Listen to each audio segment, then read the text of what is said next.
Embracing Nican Tlaca identity, rejecting colonial identities.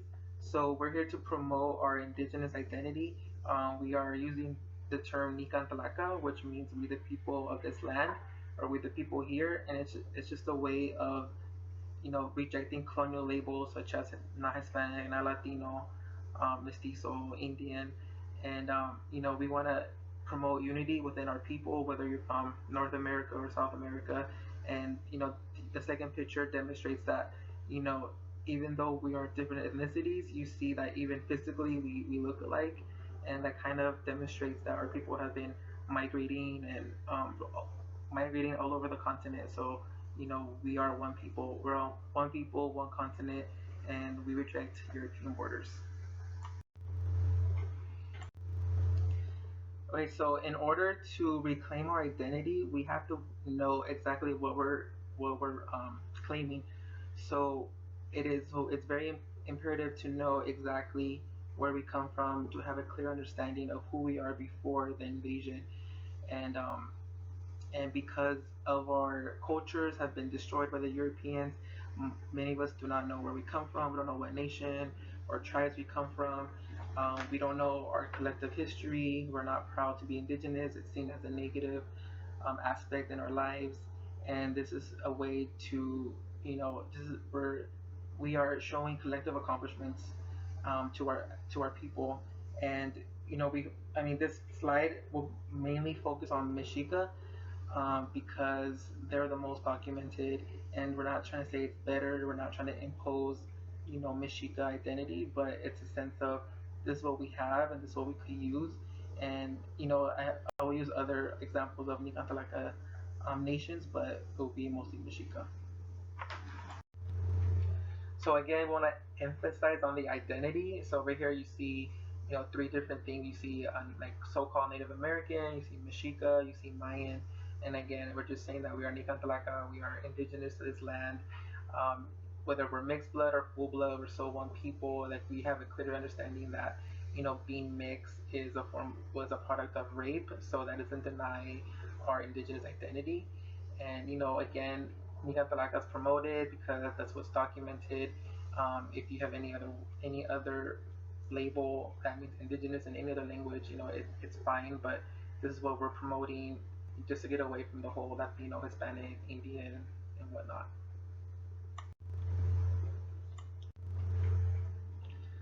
So identity as a foundation, like so, we might ask why does it matter to reclaim an identity? Like people say, well, I don't care, it's not important to me. But again, you know, as this quote says by Citlali Anahuac from the Mexican movement, she says, how we choose to identify ourselves reflects the knowledge and understanding that we have or don't have of our history.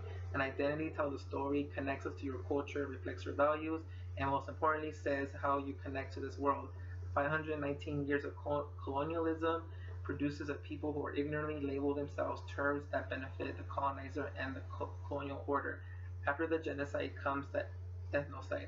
So again, it's very important to know who we are, because without our culture, like we are true with no roots. We have no foundation of who we are, and it's important because a lot of because without history we have no self. But once we know history, then we know ourselves. So here we have corn. Corn is basically the foundation of our culture. We as a people have been here on this continent for 70,000 years, and within that we have a 7,000 years of original history. And throughout the world, there's three original civilizations. One was China through rice, Summer through wheat, and we have corn. And what's unique about us is that we developed without any outside influences. Um, so corn is considered by modern scientists the world's greatest achievement in genetic engineering. So basically, corn had to be created by us, by humans. Corn was created about 12,000 years ago, and it was considered a bold act of biological manipulation. So again, corn is a Nicantlaka creation. We are the simultaneously parents and children of corn. Like you might hear people say, we are people of the corn, children of the corn. So corn ties us to our identity as well. And maize has been around from 2000 to 500 BC, and because of corn, what you saw was a great explosion of creativity that took place in Mesoamerica at that time.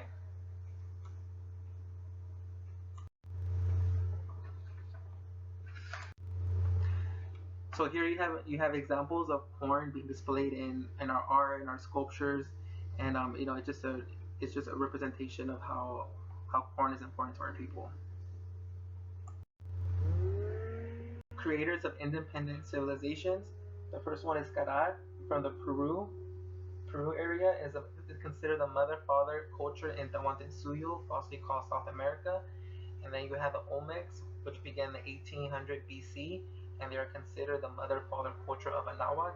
And because many other cultures have evolved from their achievements by the development of corn, although Mesoamerican culture is diverse, there is a pan Mesoamerican with the common traits that link them through kinship, art, science, trade, math, culture, technology, theology, and identity because of the Olmecs. So the Olmec influence, you have the cultivation of corn, complemented complicated calendar system, hieroglyphic writing, books, maps, extensive knowledge of astronomy, team sport. We have well organized markets, chocolate, beans for money, ceremonial sacrifices, and extraordinary complex cosmology, theology, and many more. So our people were united under a common history because Mesoamerican civilization is not the product of the intrusive of foreign elements unknown to the region, but rather a cultivating development based on local experiences. So therefore, we are still linked under the common accomplishments and current struggles as well. So here you see some examples of writing, books, sculptures, observatories, medicine, math, and science. Science. The highest degree of astronomy was reached by the Mayan in Semanahuac between AD 800 and AD 1400. The Mayans were a highly sophisticated system of astronomy that was developed independently from the rest of the world. Our ancestors used science to predict eclipses. They created calendars based on the keen observation of the cycles of the sun and the moon. The Mesoamerican calendar was far more accurate and than the European calendar at the same time period by observing the sun and the sky and the constellations, which marked the point of agriculture and planting corn. Astronomy also led to the building of structures or pyramids of the sun and moon throughout Semanahuac that align with planets, especially Venus or the morning star, while others serve as observations. Astronomy was related to every aspect of society, such as city planning, military, trade, specialized workmanship. Another interesting feat was how our ancestors, whether they were Mayan, Mexica, Inca, Lakota, and Pima, and so forth. Theology. Astronomy was used in the creation of our theology as opposed to having a religion. We had a scientific and mathematical approach to the Creator. It was a very complex system that even to this day experts are trying to decipher it.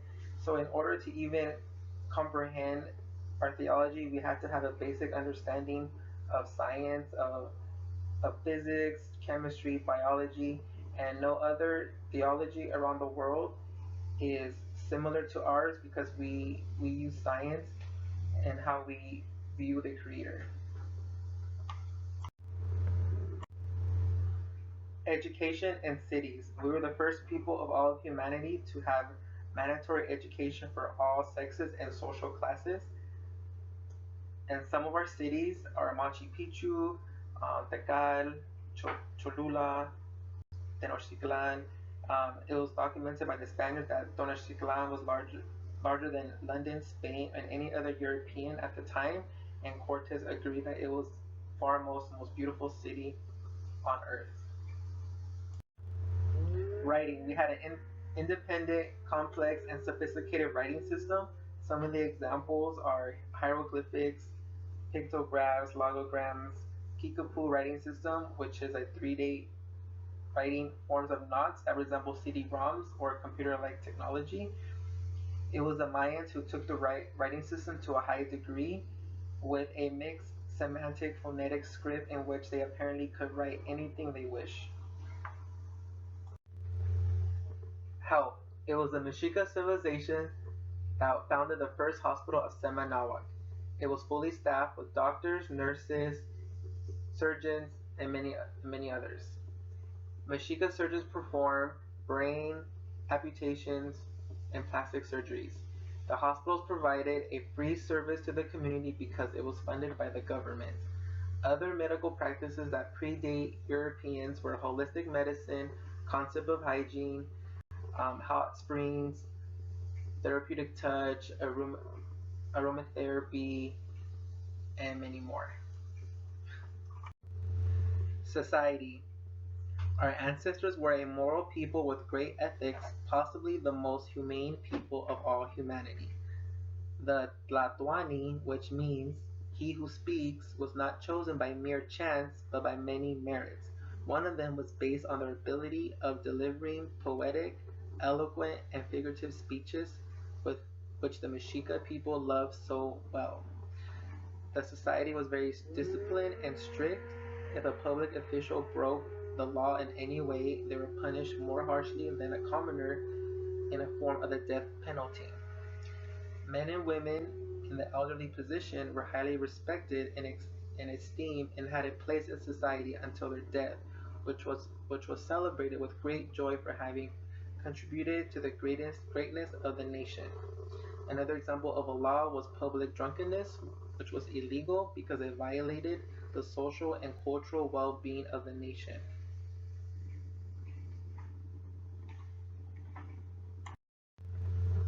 Warfare. War was sacred. There was a protocol, formalities, and ethical conduct before war was declared.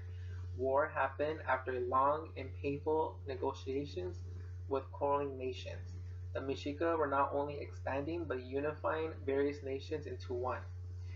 No other behavior has been seen in all of humanity. The embassies, speeches, and gifts were clearly demonstrated the chivalrous ideal of the warrior in American antiquity. Another trait in conduct of war have not seen anywhere else in the world was the point of war. It was not to kill their enemies, but to capture them and offer them to the Creator. War was not to make the opponents yield by force or create havoc by systematic extermination of whole nations, the annihilation of state, or overthrow. Equality. Women fully participated in politics, and although men were leaders in some nations, women had the power to appoint, veto, or impeach any male leaders. Women also served as spokespersons for their people. When Europeans first encountered these indigenous nations, they could not believe that women were leaders and refused to deal with them. In essence, men and women had separate roles but were considered complementary. Also, women in Mexica society were doctors, lawyers, judges, warriors, artisans, priestesses, poets, and politicians as well. Our people viewed childbirth as a sacred act. If a woman died in childbirth, she was honored like a warrior who lost her life in battle. Nican Tlaca women enjoyed rights along with their male counterparts that were unheard of in Europe. Homosexuality was also accepted in many indigenous cultures and were seen as holy or sacred people. Specific roles had to be earned. Conclusion. Our intelligence, genius, innovation was completely destroyed and became stagnant. If left undisturbed, we could have been making contributions in science, mathematics, technology, literature, art, and many more fields. We would have been the pride of humanity. The high principles of these cultures regarding humanity, brotherhood, true harmony, and understanding of the principles of nature, their profound knowledge in the high mathematics, sciences, engineering, architecture, and our creative genius as exemplified by our documented accomplishments does not fit with the barbarous model invented by the Europeans. Our culture that was suddenly destroyed is one that humanity can be proud to have created.